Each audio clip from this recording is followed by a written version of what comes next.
This is the way that we bring it down. Down, down, down. Down, down, down.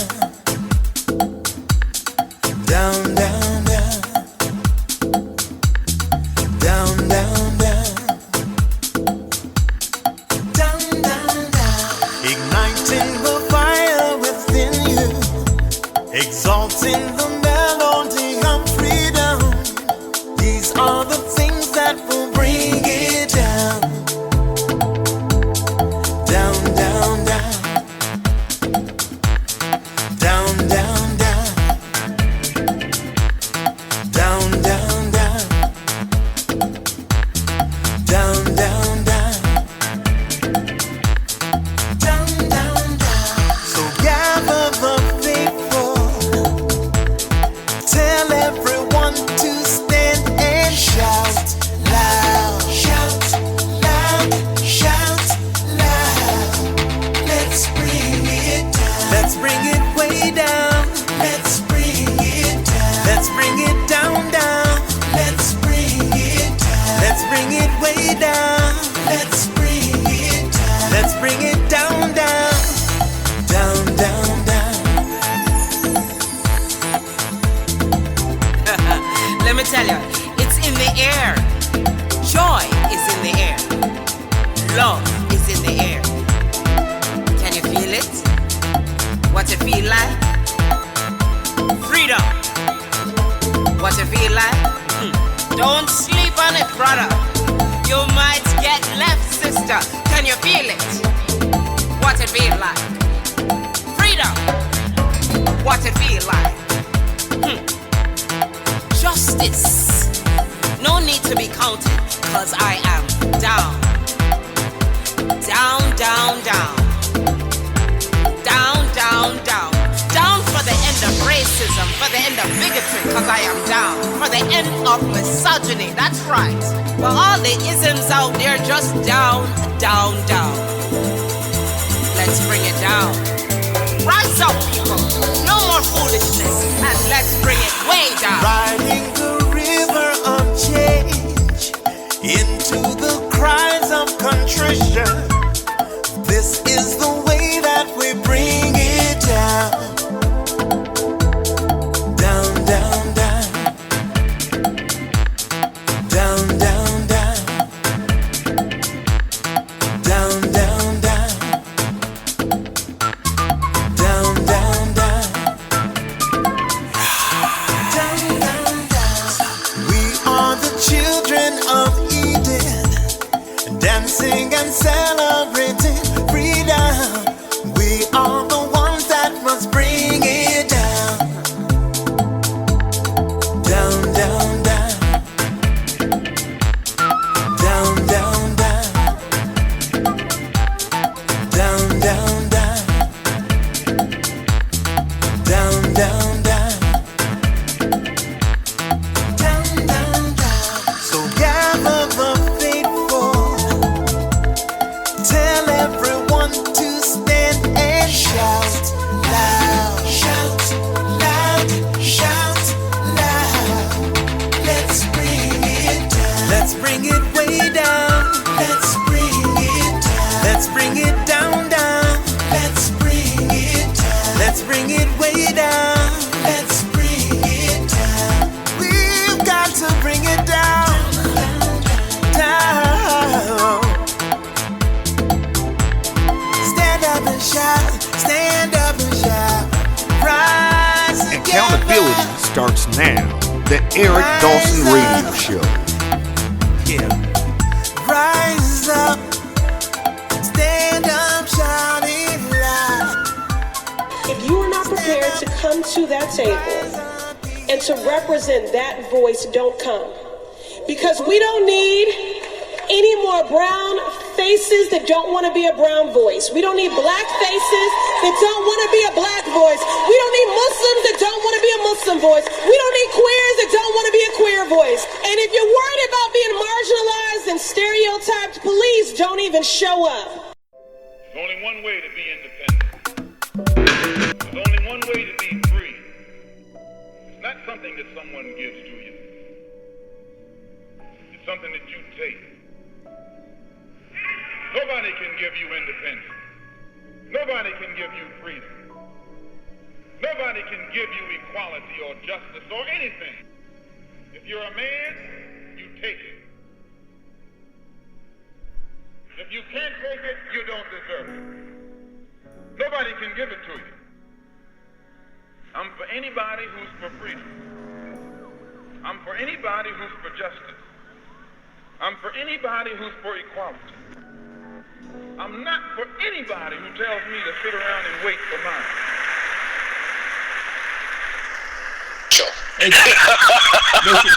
Welcome to another episode, guys, of the Eric Dawson Radio Show.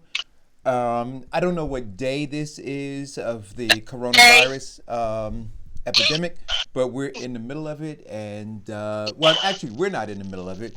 It seems that New York is the epicenter. And we're going to have a discussion about that, national politics, and a whole bunch of other issues. I'd like to welcome to the show. We've got Vincent Squire here again. We've got good morning. Good morning, Vincent. We've got Sudan Thomas, former president of the Jersey City Board of Education.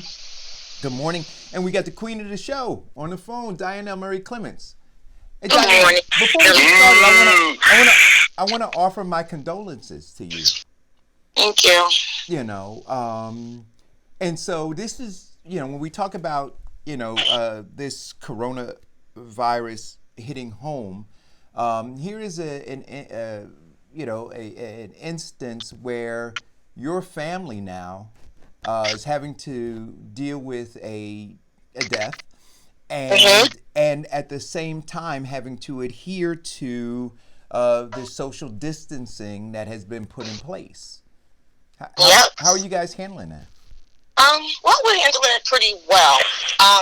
Many of our family members are from our PKs, our preachers' kids. So we kind of understand and seen death a lot on our side of the family as well as in the church and in the community. The funeral homes have been told by the governor, and it changes literally every day, because last Thursday there was a funeral and my cousin passed on Sunday, and as of Sunday there are no more funerals, no more wakes, no more viewings.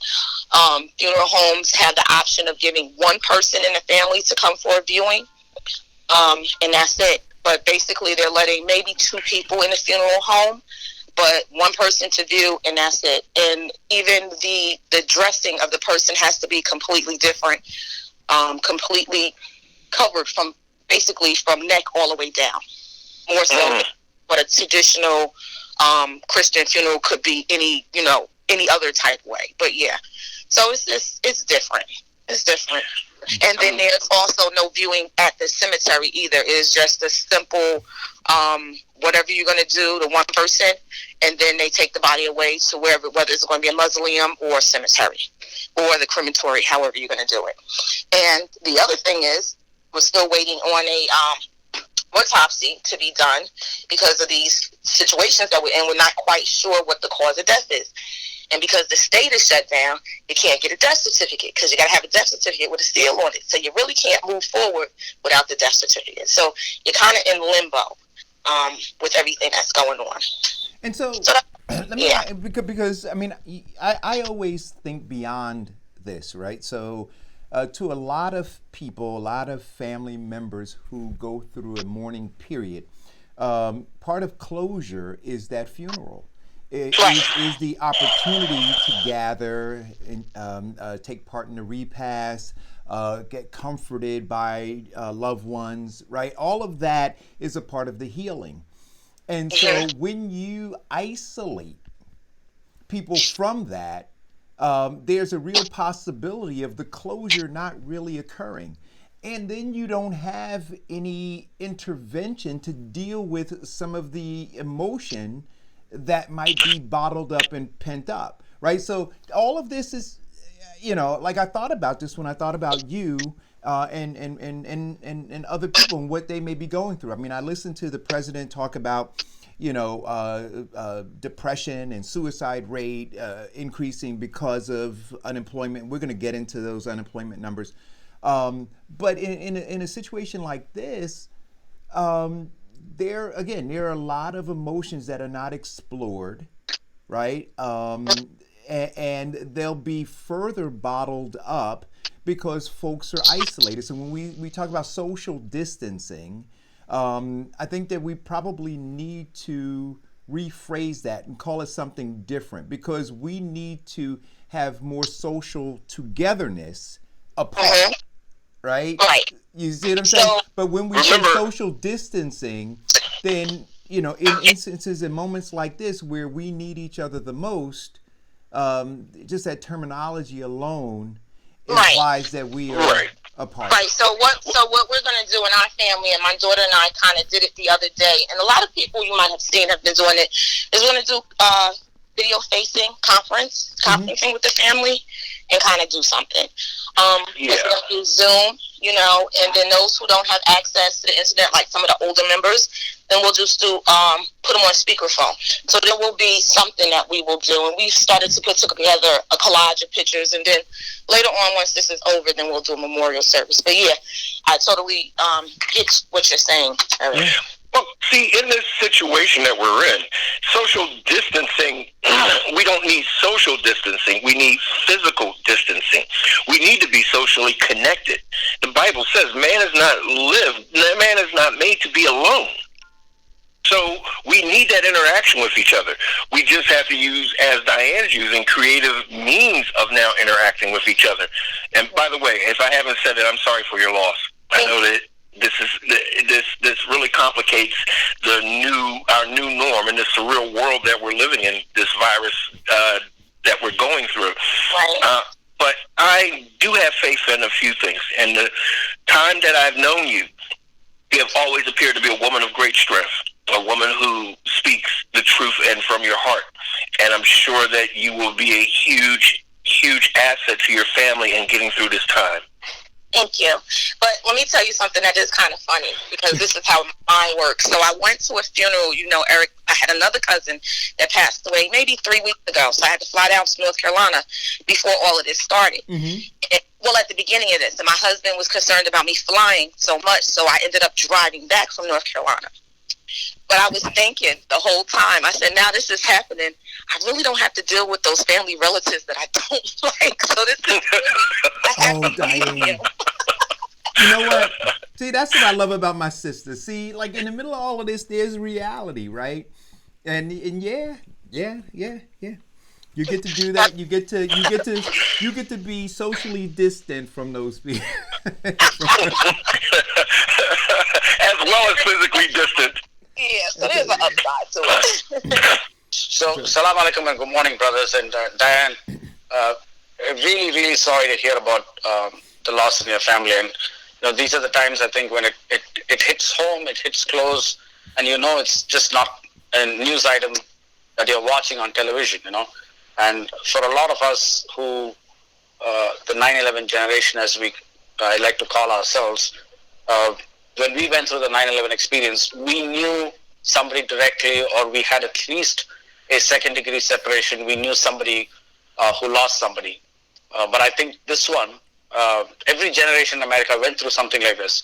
It was the Pearl Harbor, or the Kennedy moment, or the 9/11. But unfortunately, our generation, I think, is going to have to straddle these two epic, sad experiences, both the 9/11 experience and this pandemic experience. But the hurt that this is going to cause is going to be, I think, the most painful, because I think every American is going to end up knowing and experiencing death at very close quarters. And as morbid as it sounds, we need to start preparing for that. And I think I want to echo what Brother Vincent just put out very eloquently. It's not social distancing that needs to be done. It's the physical distancing.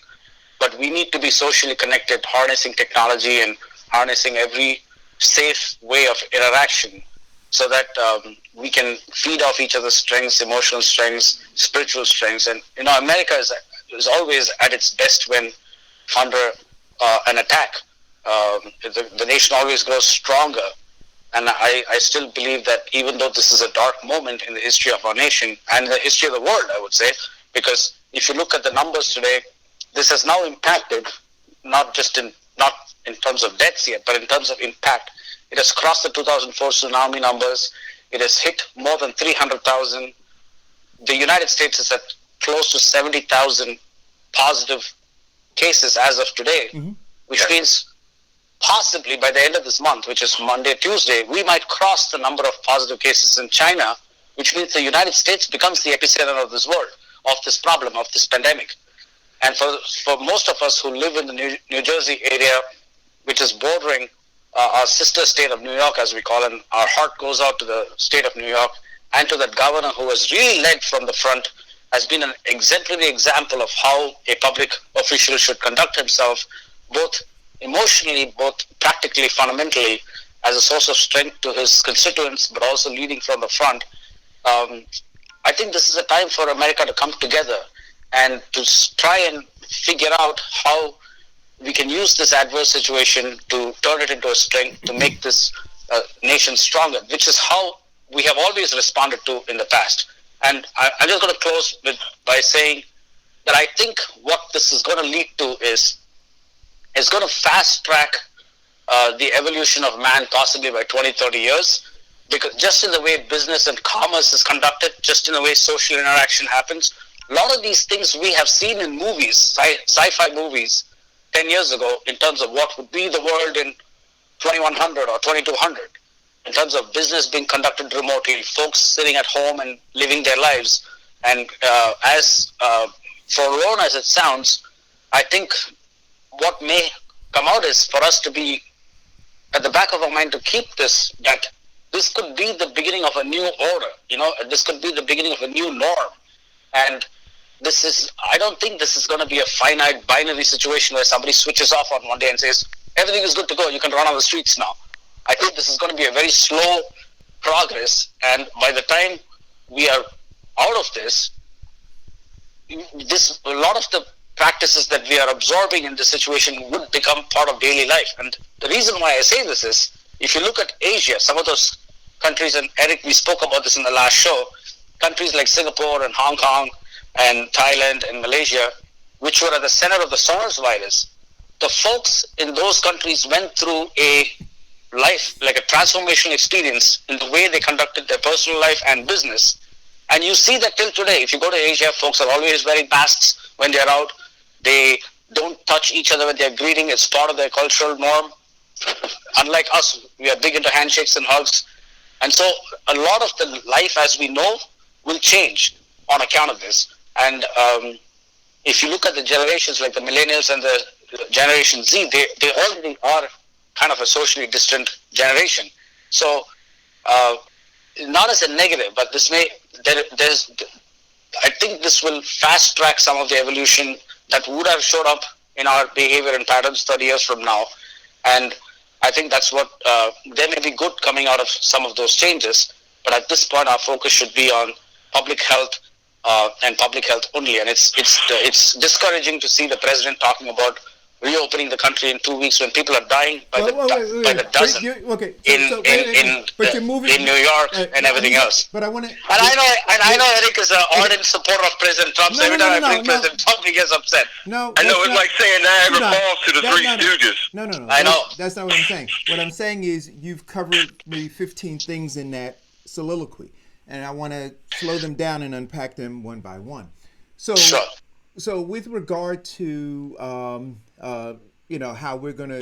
our social norms are gonna change, I don't know. I mean, I saw a report where they were saying that this may become seasonal, right? That the coronavirus may become a seasonal occurrence for us, and so I think that there'll be adaptations, just like with anything else. I mean, there was a period of time, whatever infectious diseases or viruses we had, where we weren't necessarily considered being socially distant, but we understood that we needed to kind of stay away from each other. I mean, I knew as a kid, if the person had a cold, that I needed to stay away from that person, right? Or if you sneeze and I saw somebody sneeze, then I didn't shake their hand. So it was something that I kind of knew. But then, after cold season goes away, after flu season goes away, we're dribbling basketballs with each other. We're throwing footballs and catching them, right? You see the quarterbacks and everybody licking their fingers as they try to get a grip on the ball. I don't know that those things are going to change. I think that medicine is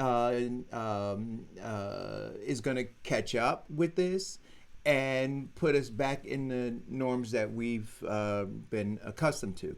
Now, with regard to the, what we should be doing as a nation, what politicians should be doing, look, a lot of people are disappointed with what's going on, but I'm not, because I'm a realist. I understand how government works. I understand who those people are, for the most part, who are part of government. Their job, they've never been prepared to do any of these things. They were positioned there to handle things like this. They were positioned there for other purposes, of which they are managing now, right? Which is primarily the economy. So when you're having these conversations about opening the economy, or having these conversations about, what kind of stimulus package, and then in their ear they have their lobbyists talking to them how to ensure that in the end they maintain their status and position, in terms of controlling wealth and political power,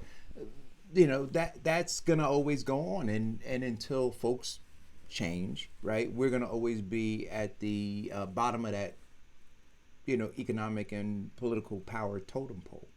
Well, part of things like in our lives, events that happen like this, the Gulf War, the 9/11, the Gulf War II. What we have found is that Americans have always, at that particular time after the event, we went through a period of coming together. We were together in our fights during the 9/11 in terms of help. We were together in the fight of helping the victims of 9/11, including our first responders, seeing that event. What this is going to take is, although we are physically distant, we have to come together on some and reestablish or redevelop our new norm. Let's now look for the positive changes that we can do, including our elected officials. Yes, the problem that we've been having in our government is we have been so focused on capitalism that we shift the focus to socialism. When the Constitution starts, it's we the people. And what we left out is the people. People are just basically commodities. They're there to work and to spend their money so that the greed of the corporations can grow. And even in the result, and our government is so capitalistic driven that the economic package is not about we the people, because we the people are only getting $1,200. Our regrowth or restarting America is about big corporations. But Vincent, here's what, like, for instance, I just saw something came through my feed, and it's a beautiful glam photograph of Ras Baraka, right, that somebody took. All right, so it's all about promotion now. And how did Rahm Emanuel say, never let a good crisis go to waste, right? So here you have never let a good crisis stop your agenda. Here you have all of these politicians now trying to elevate their profiles during this coronavirus crisis, right? So Ras Baraka's got, some PR person taking beautiful photos that they're sending to NJ.com. So when they post an article where he appears to be helping the common man, they post that photograph. He's holding his, daily briefs on COVID-19. Then you've got de Blasio, and you've got Cuomo who's doing it. You've got them all over. You got Murphy doing it. But what I'm saying is this. All of these guys who could be holding daily briefs about homelessness, about folks who are suffering food insecurities, like literally all of these things, all these crises are taking place on a daily basis. And so now we see that when they want to reach out to the public, when they want to be, public facing and talk about things, they can choose them. They can choose to do that. And so now I'm beginning to ask, well, what is priority? So I get that to use Ras Baraka's words that he used during the water crises in Newark, which I haven't forgotten about, by the way. Oh, see, COVID-19 is sexy now. See, it's sexy for them now. And they get a bunch of likes and shares on their videos by doing these things. But I'm saying, once this sexiness goes away, there are a whole bunch of other things. Again, the homeless or residents without addresses. And so it was very interesting to hear Mayor Baraka refer to them as residents without addresses when just a year and a half ago or so, he was trying to kick them out of a park when we were working to try to feed them. You see, and now these residents without addresses or neighbors without addresses are some of the most susceptible to coronavirus. Not only are they the most acceptable to it in terms of catching it, they're also a large vehicle of spreading it. Absolutely. And they're the largest group of people who don't have the resources for the cure of it. What I'm getting at, and that's all correct. And so now I'm saying, if we're talking now about stopping the spread, right, flattening the curve, all of these things, all of these electeds who are now standing front and center to say, oh, look at me. Oh, look at me. Well, some of the underlying issues that you never addressed, are contributing in a major way to the spread, to our inability to flatten the curve. But see, they don't want to take responsibility for that. They don't want to come on and talk about that and talk about a move forward strategy there. They want to just focus on the fact that somehow they care about what's going on.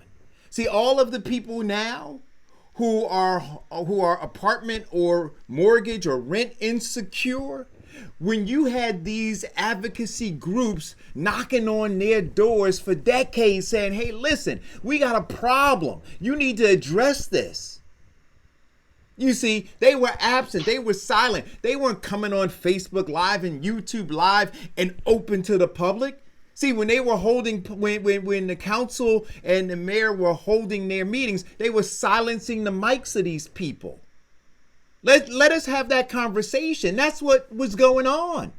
So what has led to this, what has led to where we are now is the callous, selfish behavior of the very same politicians who want to now tell you how they can be your hero and savior.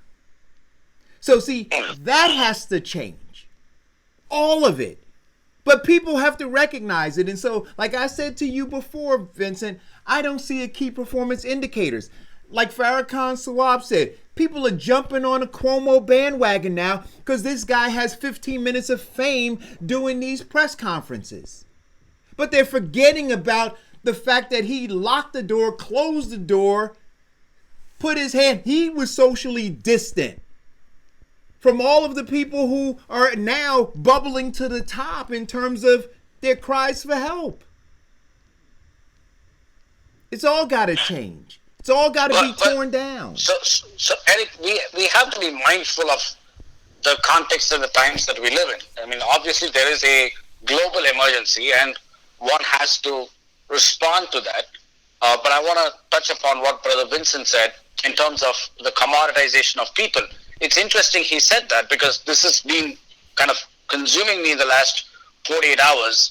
And I'm going to use that word, and I know you don't like it. Ever since President Trump said, well, we need to get back to work. We need to open the country by Easter. Firstly, let's be clear. President Trump didn't shut anything down. All of the closure announcements have happened at the state level by governors or at the county and city level by municipal leaders. So he ain't shut anything down to open anything up. Having said that, it's very, very intriguing that just as Trump puts out this message 2 days ago that we need to open up the economy, we're going to falter and we're going to fail as a nation if we don't do that, a couple of Wall Street folks came out kind of resonating the same message. And interestingly, they are not currently working CEOs, but former CEOs of, say, Wells Fargo. We all know what went down in Wells Fargo. The former CEO of Goldman Sachs, we all know the hand that Goldman Sachs had in the 2008 crisis. Now, the former CEO of Wells Fargo said, folks should come back to work by April. And yes, under that plan, some folks may die as nonchalantly and callously as possible. And likewise, the Goldman Sachs former CEO, he's on sabbatical or he's the former CEO, I'm not sure, but he's currently not the CEO. He says something to the same effect that if we don't come back, the economy would be, would be in ruins. So essentially, this validates what Brother Winston was saying. These rich folks are essentially looking at our people as commodities that can be dispensed with. Wait a minute. And hence the comment, correctly if they die. Correct. Let us have the, okay. But let us have the honest and fair. It's okay if they die. Let us have the honest and fair and balanced conversation. Right? This is it, and this is not for me to suggest in any way, because I think, like I said, I think all of them are part of this same dirty, nasty, disgusting political class that doesn't care about the 99%. Right? So let us be clear. No defense of anybody. But here is the country that we live in right now, where if these corporations are not running and employing people, right? People don't have jobs and they don't have the ability to pay their mortgage. They don't have the ability to pay their rent. They don't have the ability to pay their loans. They don't have the ability to pay any of these things, right? And if we are to conclude that we are at war, right, which that's the narrative on both sides, that there's this invisible enemy that we're fighting, which is COVID-19. Well, much like the military, just like our government sends soldiers to fight knowing that they're going to die, right? When we stormed Normandy, there was an expected death rate, right? But we did it anyway in order to save democracy. So if we're going to parallel that, what corporate is saying is, in order to save the economy, which is a critical part of how we function, there will have to be soldiers that will have to move forward and advance that agenda. So let us not be like, I don't want to, I want to be realistic about this. The reality is there are people who are working now. People can't shut down. So for the companies that were able to off-ramp some of their work and have people go home, great for them, but those people are working right now. That hasn't shut down. If that all shuts down, everything goes bye-bye. No, Eric, See, we can't listen. We can't do that. I mean, are you serious? Yeah, but Eric, hold on. This is what he's saying. When they are saying that if people don't go to work, the economy will shut down. Let me translate that for you. If people don't go to work, I will lose my wealth. Well, now, I if get some that. people die, that's fine, as long as I have my wealth. Listen, I'm not. This is exactly what the plantation owners did. Listen, Exactly. I'm not arguing that the owners of the I had company. to say it, Winston. I'm sorry. No, you're right. I'm not. It's the same mentality of the plantation worker. I don't care if this slave is sick. I don't care if he's got one leg. I don't care if we just beat him half to death. Get back out there and work because I need my wealth. So let me ask you this question, right? So okay, so let's assume all of these companies said, you know what? We're going to make this on a voluntary basis. So you want to come to work, you can come to work. You don't, you're fired. Now what happens? What you have is the as you call them, the slave whisperers coming into work and then dying. No. Here's the kick in the behind. When Bernie Sanders started campaigning, and he was talking about that revolution, that radical change, bringing us back to the level of socialism.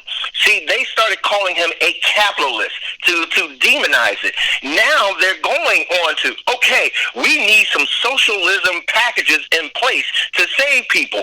But you look at the budget, the socialist part is only 20%. No, I'm not. $1,200 per person. Where the capitalist part is over 1.2 trillion. Right. That's not socialism.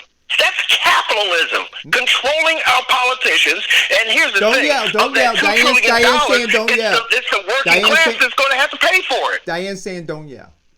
Oh, I'm sorry. There you go. And as part of that socialistic package, it is the 20% of the people who will be getting the benefit of that package, or the lowest end of that package. They'll be paying 90% of that $2 trillion. No, I understand that, and we can unpack that for people so they realize how they're getting ready to get screwed, right? But what I'm saying to you is this: they're getting screwed. They're not getting a kiss. Right. What I'm saying to you is this: that is the system that we're under right now, right? We've talked about it. We talked about it yesterday. The fact that all of these politicians, I would say 99% of the politicians down in Washington, are there to protect the interests of corporate America, right? And the lobbyists who work in their administrations are there to write legislation that protects the interests of corporate America. I'm clear on that. What I'm saying to you is this: we can't have it both ways. We have to decide what we want. So through this entire thing, you see a big debate going on about who ought to be president of the United States. Right? Who ought to, and not only who ought to be president of the United States, but who ought to be in the Senate and who ought to be in the Congress. There's a clear debate that was waging and is still waging between pure capitalism and democratic socialism, which is being demonized as socialism or communism, right? So people need to be educated, but there is a clear ideological argument that is taking place right now. Those folks who are on the progressive side of, or the progressive wing of the Democratic Party, those folks who are more centrist, and then you have over here on the right, you have these Republicans. Folks have to decide what it is that they want. Do you understand what I'm saying? But now I look at the unemployment rate. I don't know what the jobless rate is, right? This is only the unemployment rate that they're saying is 3.28%. 3.28 million people who filed, right? But that doesn't indicate what the jobless number is. But those are the number of people who filed for unemployment. And now 3.28 million people are expecting some form of democratic socialism. Do you understand what I'm saying? So they've taken some action in terms of something that they want, but they haven't necessarily taken action in determining the kind of government that's going to provide what it is that they now need. Well, they've taken action, and the government, we've already voted for these people, so people have taken action in a government that says that, okay, what we're going to do to help out your socialist programs is what Reagan did. We're going to give you all a block of cheese. We're not going to give you anything that's going to help you. We're not going to give you anything that's going to support your bills. We're going to give you a slice of cheese. And then you feed your family off of that. But don't forget, next election term, vote for me. And so what we deal with is a group of people who tend to vote for the same people that got them in this trouble. We keep going into that same system of insanity. You cannot expect the current politicians to be part of the solution until you realize that the current politicians are the problem. And so we're the local. So Sudan, we're the local. See, because all of this starts off at the local level, doesn't it all? Right? Yes, it does. So at the local level, where are any of these elected officials having conversations? Like I said, the only conversation that they're having now is about COVID-19. But there's more going on than COVID-19, right? There's a whole lot more going on than COVID-19. And now, because you have a lot of people who are sheltering in place, they have a captive audience. So they could be talking about all of these underlying issues that are just eroding the 99%. But they're not talking about any of these things. So Eric, so the thing is this, that while we're trying to do this, I think what's been disappointing in the response has been that nothing short of a moratorium on mortgage or rent, car payments, lease or finance, utilities, and health insurance is going to solve the problem. A moratorium for like 2 months or 3 months. And there are nations in the world that have done it. The so-called Western capitalistic nations have done this. And just let me finish this. Unfortunately, to what Vincent just said, this whole $1,000 or $2,000, it doesn't solve the problem. And if you unpack that $2 billion, $250 billion $2 trillion. of that $2 billion, of the $2 trillion, $250 billion of the $2 trillion goes to the common middle class or the folks in terms of the 1,200 or the checks. But the remaining is all towards businesses, and $500 billion of this goes to the American businesses, distressed businesses, which are probably the airlines and the large Boeings of the world. But unless there is a clear moratorium on mortgage, rent, car payments, and health insurance, there is no way. That's what. Then there's a compulsion for the folks to go to work, because otherwise the bills still have to be paid. And here's an example of how the government could have responded. At least I'll give you an example on the healthcare side. As a nation, we've spent disproportionately on healthcare compared to the rest of the world, especially in terms of the advanced, developed world. Our nation's economy is about 25 trillion. We spend close to $4 trillion on healthcare. Now, that's about 10% of our economy. Now, if you look at it closely, Medicare is considered as the legally accepted rate of settlement. Now, everything other than Medicare, which is, private health insurance settlement rates and everything else, they settle at 100, 200, sometimes as high as 300% of the Medicare rates. That's what contributes to that $3 trillion cost. Now, during this crisis, if the Fed said, you know what, for the next 3 months, across all channels, the rate of settlement is going to be Medicare rates. And all health insurance companies have to have a moratorium of 3 months, whether you're a direct pay or an employer pay. To a large extent, that unpacks and brings that $3 trillion down. Now, folks are going to ask, where's the money going to come from? Now, let's look at Horizon Blue Cross in New Jersey. They have $3 billion in surplus. This is a not-for-profit company. $3 billion in surplus, and they cover about 5 million of our citizens in New Jersey. That's almost 50% market share. Now, it's fairly possible for a company of that scale with $3 billion in surplus to be able to. Now, I'm just giving you a case, a small example of how government could be smart and efficient. If they got Horizon Blue Cross to say 3 months, you're going to get no premiums, and all of your settlements will be at Medicare rates, you just solved small businesses who have to pay for their employees, healthcare, public bodies, businesses, and the folks who are in direct pay. That's a tangible benefit. Folks are spending $10,000 a year on health insurance coverage. So these are the smart ideas that government can come forward with, which can actually have a tangible impact on economy, instead of headline chasing and these $1,000 checks, which are extremely useful.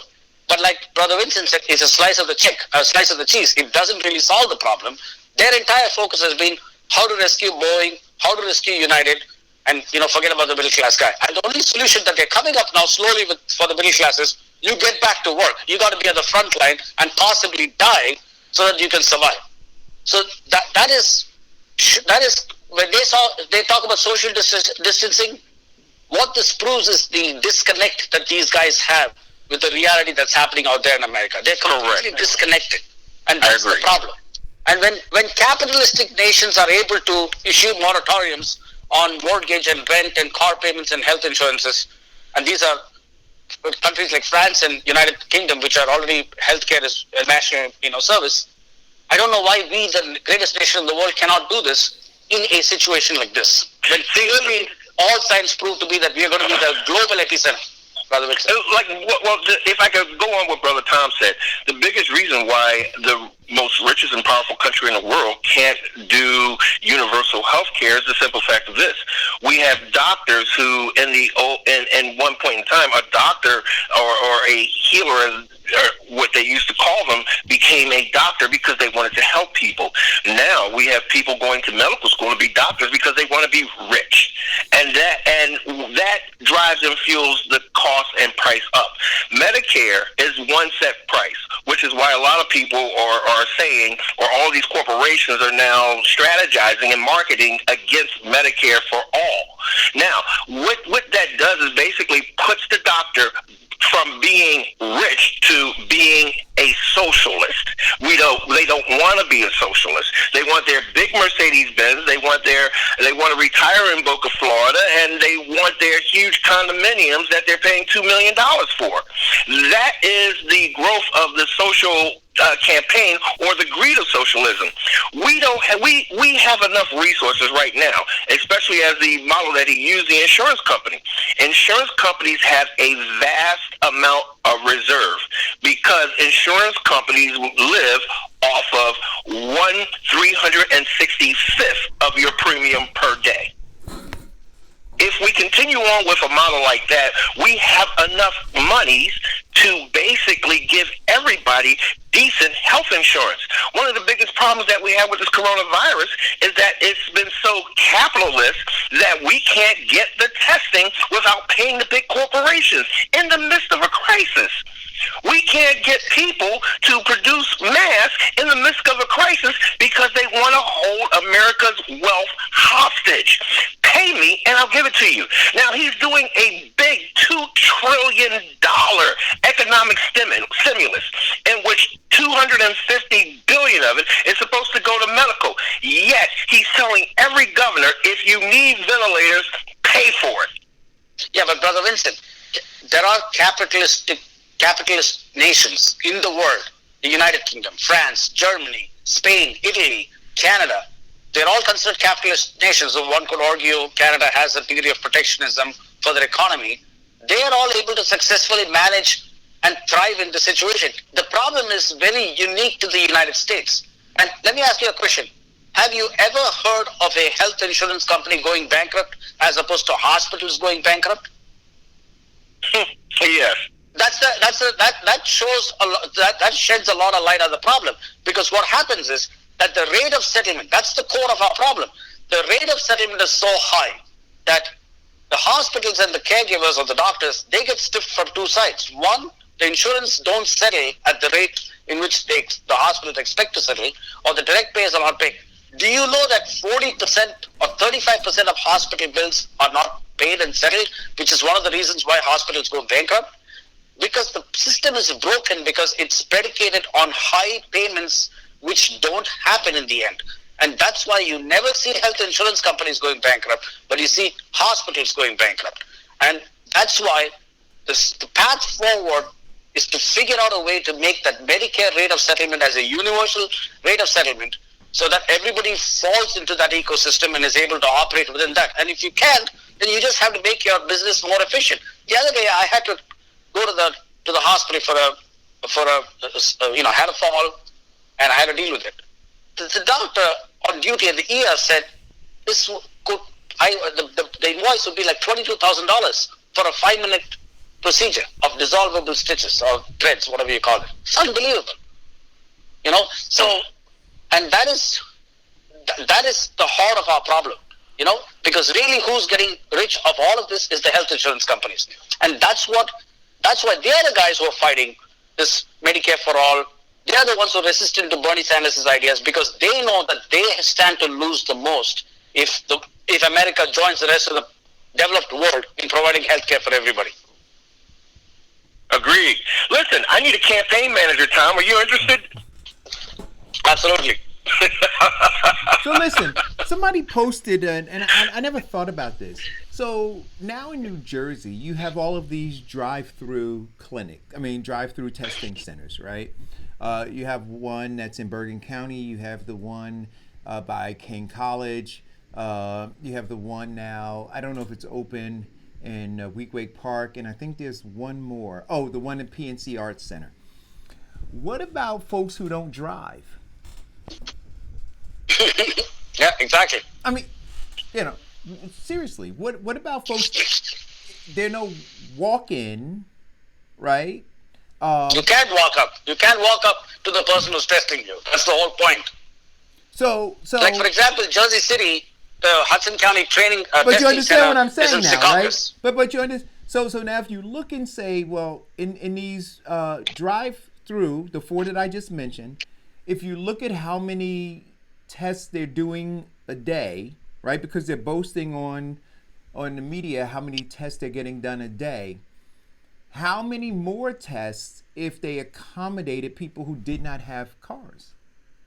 And so, in the spirit of flattening the curve, in the spirit of stopping the spread through knowing who has it, again, not just the homeless population, but the driveless population, they're not being accommodated for.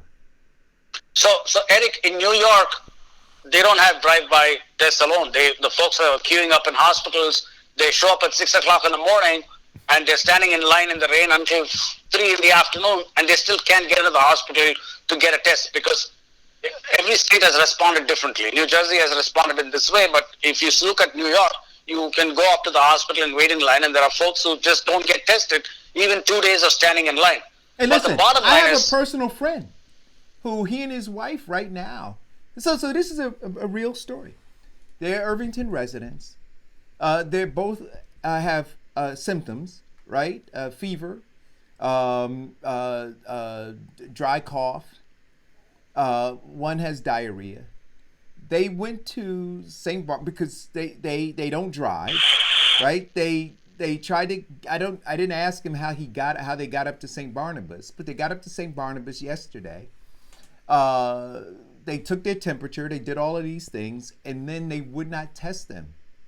yeah. They let them out, right? And so now, they sat there begging to figure out what was going on. They were released from St. Barnabas, and so he said to me, he said, Eric, he said, he said, I've been laid off, so I don't have insurance. He said, I've been trying to get Medicaid. He said, my wife, she has limited insurance, so we have to now try to go to the private doctor that we used to go to, but we're not going to be able to cover the copay, but we're just going to go anyway, and then we'll just deal with that later, and we'll try to figure it out.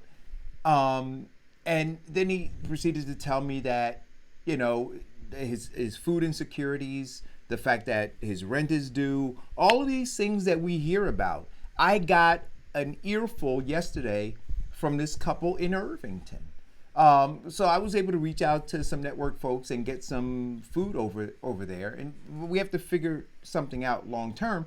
But in terms of his healthcare needs, whether he took public transportation, I got to find out. I wish I know. But if he wound up taking public transportation, now being on that bus, right, to and from, how many people could he have infected if in fact he and his wife are carrying the COVID-19 virus? Absolutely, yeah. Right? And you had a medical facility that he was and his wife were at that turned them away. I mean, these are real things. And then the bureaucracy that you're talking about, Vincent, is real. And I'm going to say that I was going to do a Facebook Live yesterday because I got so annoyed. Right now, I am partnered with, and I got a phone call based on relationships that I have within government, right? I got a call from a company that has partnered with a company out of Singapore that has retooled and are currently manufacturing certified N95 masks. And they said, Eric, we just don't know how to get them to the people who say they need them. So I said, well, okay, I'll come on as a consultant and I'll do what I can to help you out. So I've been making phone calls, and this company can manufacture and produce 5 million a week with a 3 to 5 day delivery time. I've contacted, I can't tell you how many municipalities and how many state governments, and have been bounced around to people who don't know what they're talking about. But I turn the news on and I see Governor Cuomo say, I need them. We can't find them. And I see Phil Murphy on the news yesterday, we'll pay anything, we just need to get them. And I'm sitting here with them now. There have been a few local municipalities that I've been able to reach out to We've gotten POs, and those masks are on their way to them as we speak. So what I concluded, Vincent, is that in these government agencies, not only do you have ineptitude, but you also have small-mindedness. So you have folks who are in positions and they're insecure in the positions that they're in. And if something reaches their desk that they don't know anything about, they're more concerned about their status in the administration than they are about getting the resource through. And so they will actually hold things up because they don't understand them. And then, because of their insecurity, they don't want to let anybody know they don't understand it. So it never makes its way where it should. But Eric, to be fair, there's purchasing laws and processes in place that government cannot just wake up in the... Listen. But you got to let me explain this. You can't just wake up and say, I'm going to buy from somebody. I got it. That triggers its own problems. Under the emergency provisions, there could be some ways to deal with it. But they can't just do whatever they want when they want. But actually, Sultan, under emergency services and under emergency events, you can go out and just purchase directly with. I said that, yes. Under the emergency provisions, there are. And this is an emergency, so the only thing that's holding them up is their ignorance. Yes, but they got to do quality checks. You just can't wake up in the morning and say, if somebody says, I'm going to give it to you, you just can't run with it. There's a process I'm not in place. suggesting. Hear me out. No. Come on. I'm not suggesting that they just run with it. But what I'm saying to you is this: 5 days later, I still haven't gotten a phone call. Well, that's bad. Yeah. That's what I'm saying. I'm not suggesting at all that because I'll give you an example. So I understand the need of vetting, right? So in Teaneck, at the Teaneck Hospital, they discovered that a lot of masks that were sold as N95 masks were counterfeit masks. So you have a lot of people who are now preying on folks who are desperate in this time of crises. So I get the need to vet, but what I'm suggesting to you is they don't even have that process in place. So if I'm a governor and I'm saying, damn it, right now I've got people on the front line who are sacrificing their personal safety and the safety of their family members because they got to go home after this, right? And we need PPEs. And then a phone call comes in that says, hey, you need masks? N95 masks? I can deliver 5 million to you in 3 to 5 days. To not get a phone call back in a 4 or 5 day period is unconscionable. Yeah, that's absolutely, I agree with you. And that's all. And hence the statement that there's been more headline chasing rather than substantive action that has impacted the folks either on the disease management perspective or on the economy side. And that's what has been the biggest letdown in all of this. Well, let me translate what Tom said. What we now, are Vincent, I want to with let you know before right you now go is on. a huge level of incompetence. Vincent, before you go on, I want to your video feed dropped out. I don't know what happened, but just keep it out. Eric, he's moving from Batman to Superman. That's why. That's an inside joke. And now you made me revisit that image that I can't get out of my Eric, turn your volume up some. You got it. All right. Don't thank reset you. it. Hold on. Just give me a couple of seconds. I think there's a button that just got pushed. No, don't do it now though, Vincent. Just say audio.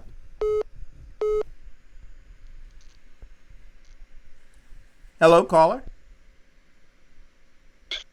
Hello. Hello, caller. Did you get him? Do I have you, Sudan? Diane? Yes, I'm here, Eric. Yeah, I don't know what's happening. Diane's trying to call. So let's continue. So what were you saying, Sudan? I think you were saying something. No, I think I interrupted Vincent.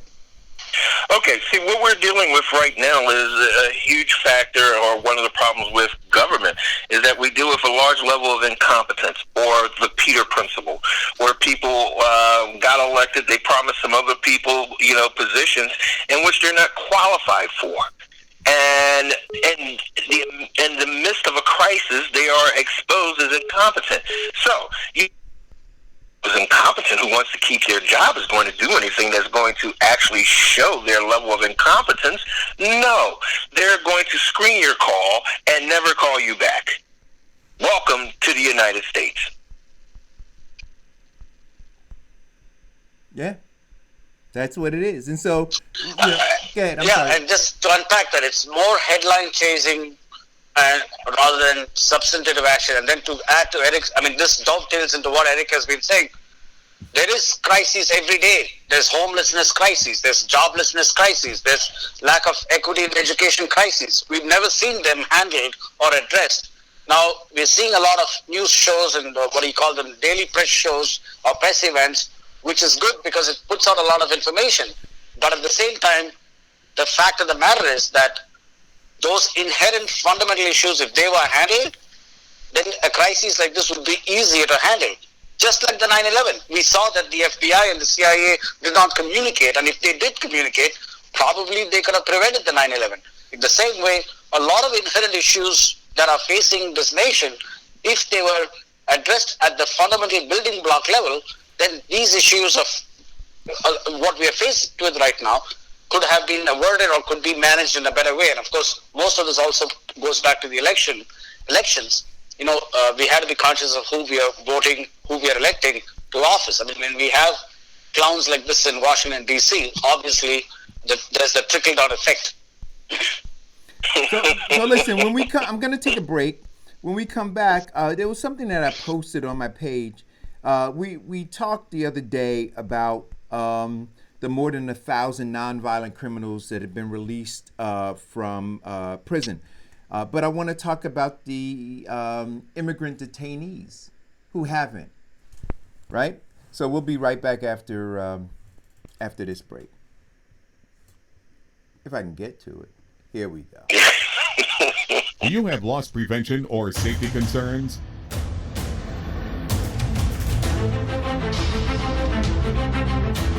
Black Belt Security and Investigations has armed and unarmed guards that can protect what is important to you.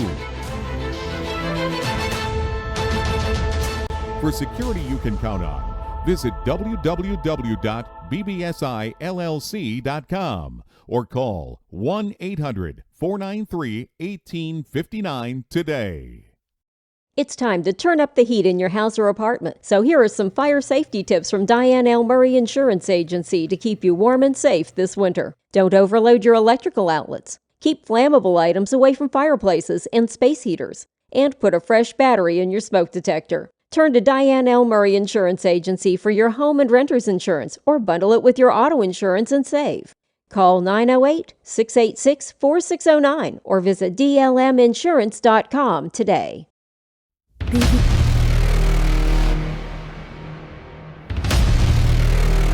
BBSI.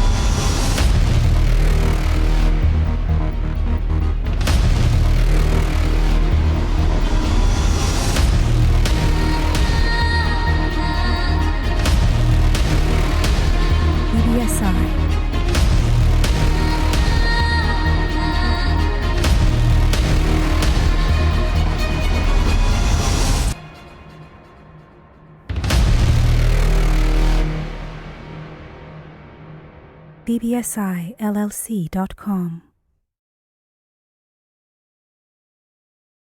All right. So, welcome back, everybody. So we ended that segment, and we're getting ready to have a conversation about the immigrant detainees who are not being released and who are in a situation because of how they're being housed in the prisons to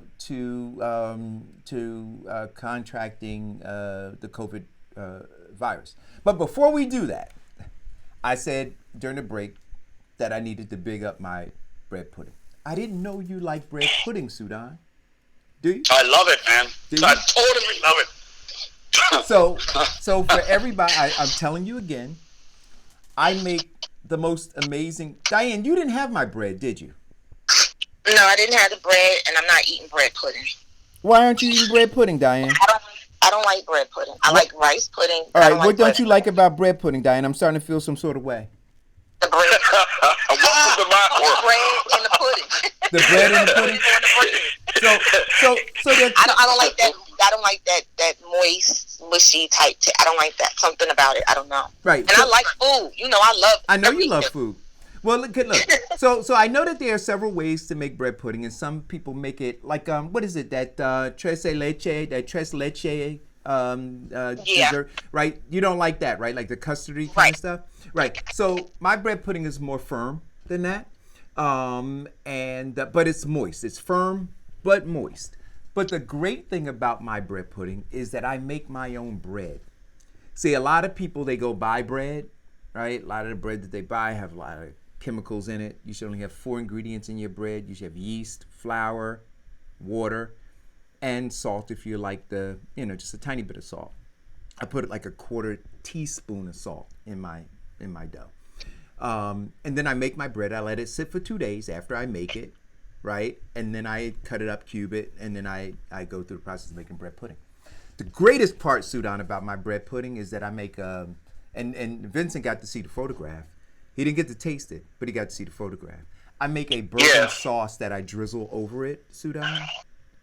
Nice. That is spectacular. It is absolutely spectacular. So, listen, when we're no longer social distancing, I will share with you guys. Eric, just so you know, I spent some of my years after college in Atlanta, Georgia. So I acquired a lot of the great tastes in my life from the South. Oh, wait a minute. So then you wait a minute. So if you were down in Georgia, then you know about peach cobbler too. Yes, absolutely. Yeah. I see. I got to get you some of my peach cobbler too. Listen, we're about to bring Brother Sudan over to the soul food side.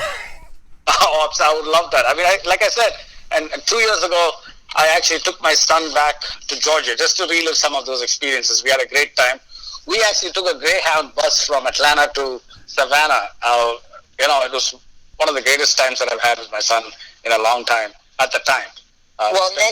Next time I'm going to rent a car and drive from Atlanta down to St. Simon's Island. I will do that. Absolutely. I will absolutely. But that's only 40 minutes south of Savannah. Yes, I know that. Yes. Yeah. So, on to these immigrants who are locked up. Should they be released? Yes, absolutely. They should be released back over the border. Well, nobody who's not charged with a violent crime or the some threat of a violent crime should be in jail right now, because that is a hotbed for this virus. It's also a death sentence. Yeah. You look at the prison population, where a majority of them are 2 people in a 6x8 cell. That's not the safe distance. And you also look at, especially in New Jersey, where a lot of northern Jersey people go to the southern Jersey prisons because they're visiting their loved ones. So you look at that spread there. I tried reaching out to a couple of wardens in terms of what is their procedures for this virus and this pandemic. And like Eric, I never got a return phone call. But yet I did get the number to the prison PR person who never answered. So keeping a person in prison for a nonviolent offender or a county offender is actually truly could be a death sentence for them. So I do like the precautions that they are taking with monitoring, with the ankle bracelets, with the check-ins to make sure that they are in place. Then we're also in a stay-in-place mode in our state. So they did release them to a place where they know is credible, reputable, and they have a place to stay in provisions. So, I mean, this is probably one of the most humane things that they could have done. Now, no, I'm not soft on crime. But no, I am not hard on taking someone's life uselessly. So I think that's probably one of the best things. The issue that we have with the foreign detainees is this. I mean, you look at the conditions that they're worse than being in prison. And so how do you address this where we're at right now in this point with ICE? Because there's issues with ICE as well. Because prior to this situation, they weren't getting adequate health care. And again, that's a breeding place for them as well. How do we handle ICE for international or people who have come in illegally? And then how do we handle our direct system? How do you think it should be handled with the direct system? So if we release everybody, well, not everybody, if we release as many as we can back into the community, will these people are we releasing based on because they have somewhere to go? Will there be enough halfway houses to take them? What will the procedures be put in place? Or is everybody going on ankle monitors, and this is going to be another opportunity for people to take advantage of them, because those ankle bracelets are not free, so they have to pay for that? And will they be allowed to not have to pay a monitoring fee for a certain period until this pandemic is over, or will they be pulled back into prison once this pandemic is over? Like, Diane, I'm really glad that you give me enough credit to think that I can intellectually hold all 36 of your questions at one particular time. So, but to go with your top three, how I would handle is this. In the state of New Jersey, we have 5 prisons that have shut down. Then we can open them up to actually give them a level of distancing. With the situation with the ankle bracelet and monitoring, a lot of municipalities and county and parole people would be handling that, in which majority of them do have enough equipment to make that happen. Now, in terms of the actual paying, we're in an economic crisis as well as we're in this pandemic. So it would be really cruel and very stupid to say that, okay, we're going to put you on a bracelet or a monitor and have you pay for it, when we can simply say we can bond you to this, and it has a huge penalty in the event that we don't get it back. So there are better and simpler techniques and models that we can use to accommodate people in a safe manner. So, with that being said, do you think that this will, moving forward with the prison system and how we handle it, there should be some type of legislation that goes forward that people should not be paying for ankle bracelets to begin with? Because that could sometimes be a deterrent for people to come out. How do you pay for something and you don't have? It's like another kind of a bail bond kind of thing. Yeah. Yeah. Correct. That's exactly what it is. Paying for it is a bond. So, but I would say that, you will pay X amount of dollars until the term is up and they have lived up to their obligations and pledged to get this bracelet, and then the money is returned to you. Yeah, but Brother Vincent, it goes to the question or the root of what Diane is trying to articulate, is that if these folks don't have the money, what happens? Do they stay in jail because they don't have the money? Then it's not an equitable solution. But if I may just go to the root of the problem, like how Eric likes to say, because I think being a Hudson County resident, we have this whole thing going on where we have the foreign detainees in the Hudson County prison, jail in Kearney, and I'm absolutely ashamed of the fact that a Democratic bastion such as Hudson County actually hosts these guys in a jail system which is within the precincts or the boundaries of Hudson County. So the thing is that the justice system runs on the fundamentals of presumption of innocence, and I think for hundreds of years, folks who are here in the nation without, say, alleged documentation or we've always treated them with the same constitutional guarantees that every other person who's charged with a crime has been treated. That's the presumption of innocence. So what has been baffling for me is why foreign detainees have to be held in a jail system and until they are able to go through this process of determining if they are in this nation illegally or legally. Because unless they have been charged with a violent crime, I've seen myself the lists of folks who have been who are housed in the Hudson County system, the foreign detainees, guys who probably petty theft in a store, DUIs, folks who the feds determined just for whatever reason they knew that they were here illegally, but they all have to go through a due process. They have a right for their day in court in front of a federal judge who will ultimately be the determining party of whether this guy or woman is in this nation legally or illegally. Until then, there has to be the same constitutional guarantees that every other American has.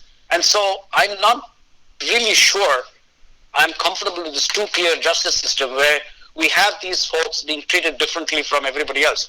When, as long as you're within the borders of the United States, you have access to the same constitutional guarantees and the provisions of the law. You can't be treated differently. So to house a lot of these guys in the system until their day in court, I think it's anti-constitutional. I just think it's my personal opinion. I think it's illegal, and I've been very vocal about this. A lot of folks in Hudson County have been vocal. Unfortunately, the county has explained this as, hey, we're getting, I think it was like $150 a day per person, and it helps balance the budget in Hudson County. So that's what it comes down to in the end. It comes down to balancing a budget. And when it comes down to dollars and cents, Brother Thomas. Yeah. See, and you're right. I agree with you wholeheartedly. The concept of our criminal justice system is that a person is innocent until proven guilty. The reality is that you are guilty and you have to prove your innocence. Oh, tell me about it. Yeah.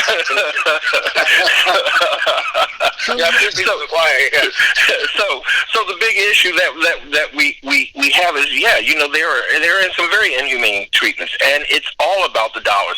The big thing that the mass rebranding of slavery in our generation has been the Bill Clinton war on crime, which has basically been a war on people of color. Why?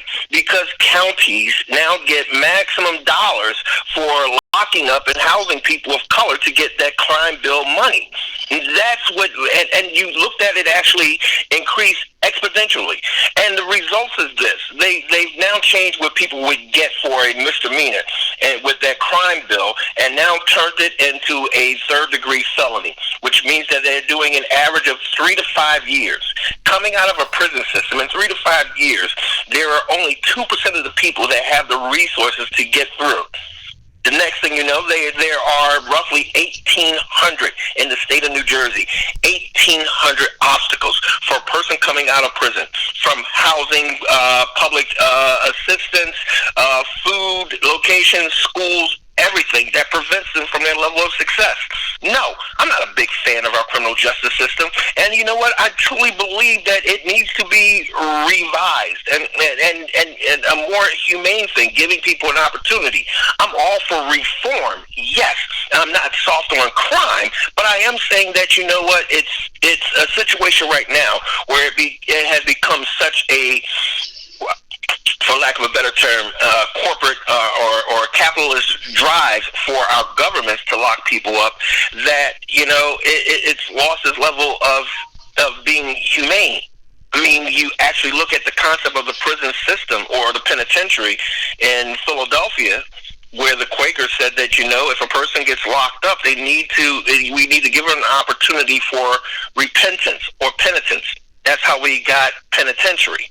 Now we've gotten to the point of just locking them up for the simple fact that we can get money and we can balance our budget.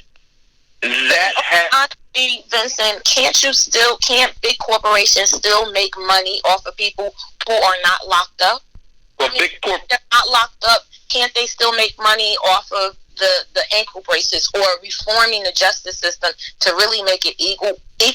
Why do people feel as though unless we have you in bondage, we can make the most money off of you? Why isn't that free people can be a part of the economy? It's one channel of making money, among the many other channels. Yes, and what we have is that the crime bill under the Clintons, which is now almost gone, and what you see now is a lot of states not locking up and incarcerating people.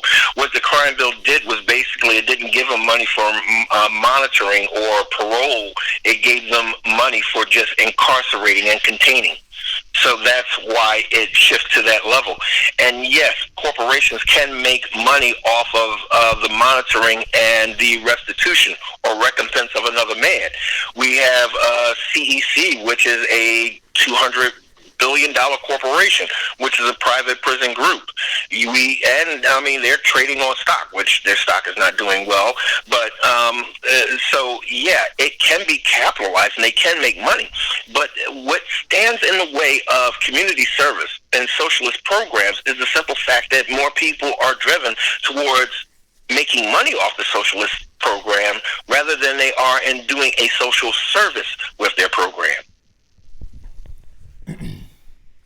So this is a great opportunity, I would think, for people to relook at how we're going to move forward out of this this situation, because I would think that all of these places that we say that we are lacking are opportunities for people to start to either create businesses and entrepreneurship or getting education. So we have the healthcare system, which is always going to be needed and around. We have the financial and insurance, always going to be around and needed. We have prison systems. You're always going to have unlawful people, so there's going to be money to be made.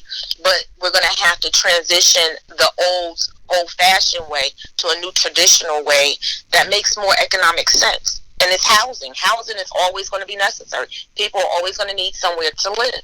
Whether they're transitioning out of prison, transitioning out of halfway houses, they're going to need that, and they're going to need educational training, because otherwise all they do is recycle themselves back into the prison system. Correct. It's really more of a drain on the community than not a drain. Can I share some numbers? That's what I'm saying. So why can't they convert, or why can't a system be put in place, or why don't they say we can convert that same knowledge of things? Because they get that system, and different. You don't even have to waste your breath with that one, because the system that you're talking about means going to people that don't want to see them have it. Right? We're talking about racism. Let's be honest. Okay? And that system that you're talking about, you're not, again, and I always say this, you're not going to get the people who are in power to help you get in power by giving away some of theirs. Well, here's the thing, my brother. I am looking to be one of those people to change that power system. And to answer Diane's question, you're absolutely right. Part of what my plan was when I spoke to the governor, and still haven't gotten a return meeting, is doing some additional training in prison, getting some people in and showing them that they have the tools right now to be successful, just changing it from a illegal enterprise to a legal enterprise. That is the Webster's definition between entrepreneur and hustler. It's the same thing. It's just changing the product. Getting them to change to a legal enterprise, using their creativity, their hustle, and their ability to get on, as they say in the prison, get their grind on, is what gets them into that financial prominence that they can love and admire. What we have to do is change their mindset. Everybody is so interested in, what do they call it? The Blueprint by Jay-Z, the Blueprint 1, 2, and 3, and realizing that the blueprint in the hustle game is not how he did the hustle game, but is how them buying the record about his hustle game. Yeah, and Brother Vincent, just to add to that, if you look at, for example, a drug like cocaine, there's a lot of cocaine. Cocaine is considered a rich man's drug. And a lot of cocaine that is put out in Wall Street or in the richer communities of, say, the Upper East Side or the West Side, well, however you may want to call it, or the, richer suburbs of New Jersey, you don't see the folks who are, for the most part at least, you don't see the folks, or let's put it this way, you don't see the white guy who's selling the cocaine to the rich guy in prison as much as you see the poor little black guy from Newark who went up to Maine figuring out that there's a higher return of investment ROI for his pack of cocaine that he sells in Maine over selling that same thing in Newark. You'll see that black guy in jail over the guy who's selling in Wall Street. And that is one of the biggest, intriguing pieces of this puzzle. How is it that an African-American or a Hispanic guy has a greater propensity of landing up in jail for selling the same cocaine over the white guy, over the white guy who's selling this in advertisement? One of the free problems with that is, can you notice or tell the guy who's selling the drugs on Wall Street? Oh, yeah. Well, I know. Okay, you might know this they're inside. But, like, if I'm walking down Wall Street right now, I can't tell you who's the guy that's, slipping the $100 vials. Right? But you can tell who's selling the drugs in the hood. They make themselves stand out. So, like, I used to always try to tell them, chill out with the cars, yo. Chill out with that. Chill out with the And I think three key areas that we identified as challenges that are faced, that our kids are faced with is, one was financial resources to support and fund actual educational programs or just the thorough and efficient education. The second thing was actual programs to support pathways to career, and we thought there was an overemphasis on college, and that there was a right sizing that was required to make that whole pathways to careers a reality for especially black and brown kids. And the third piece was just to make the public body, the school board, and going to Brother Vincent's point, more operationally efficient, to identify areas of waste and to eliminate waste and to rationalize human labor, so that this is not a giant, like a nepotism mill machine. So talking for Jersey City, one of the things that was a fascinating discovery was that over the last 10 years, the state had underfunded Jersey City by over $2 billion. Not talking about millions, $2 billion. When you underfund a school district like Jersey City with its 33,000 children, I'm gonna ask you to accelerate. I'm gonna ask you to accelerate your answer because we got 6 minutes and I got a caller on the line. Sure. Yeah. So what we did was we took the state on and we filed a comprehensive constitutional challenge lawsuit against the state for the $2.1 billion that they owe Jersey City since Christie became the governor. The second thing is, as part of being a director in the New Jersey School Board Association, I was part of an effort to create a comprehensive 250-page document which school districts across New Jersey are implementing to create pathways to career for the non-college bound student. And the last piece is on the efficiency side.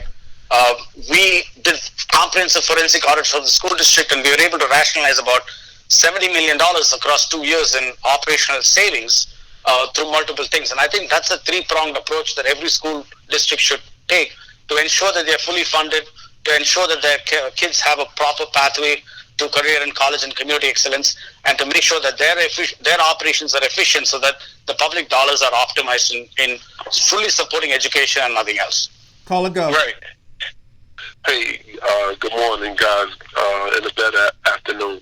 But quickly, because I know you want to move on to another conversation about the tolls, and that's a bigger conversation. You got to add the unions in there because they're gonna they've been wanting to get rid of them toll collectors for a long time. Right. But to answer Diane's question, what's the solution? Nobody brought up critical thinking. You can throw all that. A person can be educated in so many degrees, but still can't critically think. And I can ask one question and figure out how you critically think. But to answer her question, we don't work on our ability to think our way through these things without getting bogged down in everyone's opinion. We're going to be worse off than we are today, and we're in a bad state today. But but to the larger conversation about prisons, you can't have a conversation about prisons without bringing up the 13th Amendment and how it's baked into the Constitution to imprison people. Thinking critically, it's slavery didn't end; they just legalized it in the fact that they could imprison people, and because you can't critically think about it, it's the wealthier. The wealthy gets wealthier. But I'm going to keep my conversation short. You guys have a better day. Hey, thank you very much. Brother Sudan, could you express how hard of a fight it was for you to do the right thing? Right, but I want to look. You got 3 minutes. That's a separate 2-hour conversation. Yeah. People think that you have it easy when you're doing a good fight. No. It's a separate 2-hour conversation. Right, but Vincent, I have scars to show you. Go ahead, Eric. Go ahead. Vincent, we got to pay attention to the clock. Go ahead, Eric. We got to pay attention to the clock, right? So we got 3 minutes to go. Just real quick, guys, and then and Mike Spruill said it. It is it's a longer conversation to have, but what they have done now by making these lanes cashless is they've been trying to attack these workers for a very, very long time, and they're using, I believe, COVID-19 as a way to do it. So we have no more cash lanes on the toll roads. It's all easy pass, and what's going to happen is they're going to record your license plate, and you're going to get a bill in the mail.